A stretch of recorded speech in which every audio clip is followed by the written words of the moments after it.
ଭଣ୍ଡା ଗଛରେ ଭଣ୍ଡା ଯେତେ ଫଳିଥିଲା ମଣିଷ ଖାଇଛି କି ଏଇ ଆମର ଖାଇଛି କି କାଉ କହିଲି ଖାଇଲେ କିଏ କେଜାଣି।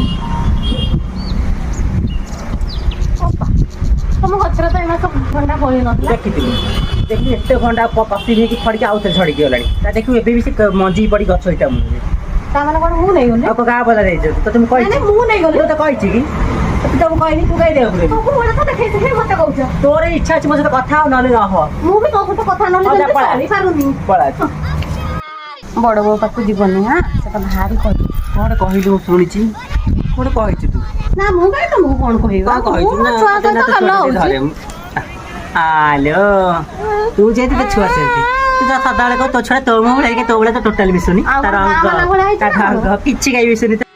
ପୁଚୁ ଦେଖୁନ ତୋରି ଭଳିଆ ତୁ କହୁଛୁ କିଛି ମିଶୁନି ତୋର। ନାକ ଆଖି ତା କାନ କିଛି ଦେଖୁନୁ ମୋ ଭଳିଆ। ମୁଁ ଯେତେବେଳେ ଆଇଥିଲି ପିନ୍ ପିନ୍ ଗୋରା ଦେଖାଉଥିଲି। ଏବେ ସେ ବର୍ଷ କାମ କରି କରି ଖଟେକି ତୁ ତ ମହାରାଣୀ ଆଜି କାଳି କରୁଥିଲୁ ଆସି ଗୋରା ହେଇଗଲୁ ନା। ଆମରି ଘରେ ରହିକି ତୁ ଏମିତି ଚେହେରା ହେଇଗଲ ନା। ତୁ ଦେଖେ କପା ଜାଣିଛ ନା ଏ ସାନଟା ଆସିଲା ଦିନ ଆମ ଘରଟି ଶାନ୍ତି ମାନେ କାହିଁ କେଉଁ ବାହା କଲେ କେଜାଣି। ଛୁ ମୁଁ ଜମା ଶାନ୍ତିରେ ଟିକେ ଚଳିପାରିବି। ମୁଁ ବୋଲି ପିନ୍ତା ସେ ଚଳୁଥିଲି ବଡ଼ ବୋଉ ହେଇକି ଏ ଦିହରକୁ ବାହା କରି ପେସ୍କାର ପକଡ଼େ ନିଜ କୋଡ଼େ ନିଜେ କୁରାଡ଼ି ମାଇଲି।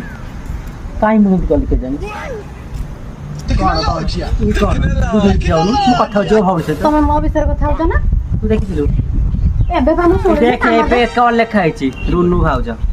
ରୁନୁ ଭାଉଜ ମତେ ଯିବ ସାନ ଭାଉଜ। ନାଇଁ ମୁଁ କାହା ବିଷୟରେ ଗପିନି। ମତେ ଏ ବିଷୟରେ ଗପିଲେ ତୁ ତ ବାଟରେ ଯା ତୋ କାମ କରିବୁ। ମୋ ସହିତ ତୁ ଝଗଡ଼ା ଲଗା। ମୋ ବିଷୟରେ କେବେ ବି କଥା ହଉନି। ମୁଁ ତୋ ବିଷୟରେ ଗପେନି। ନ ଗପିଲେ କିନ୍ତୁ ମୋର ଭାତ ହଜମ ହଉନି। କେବେ ଗପେନି।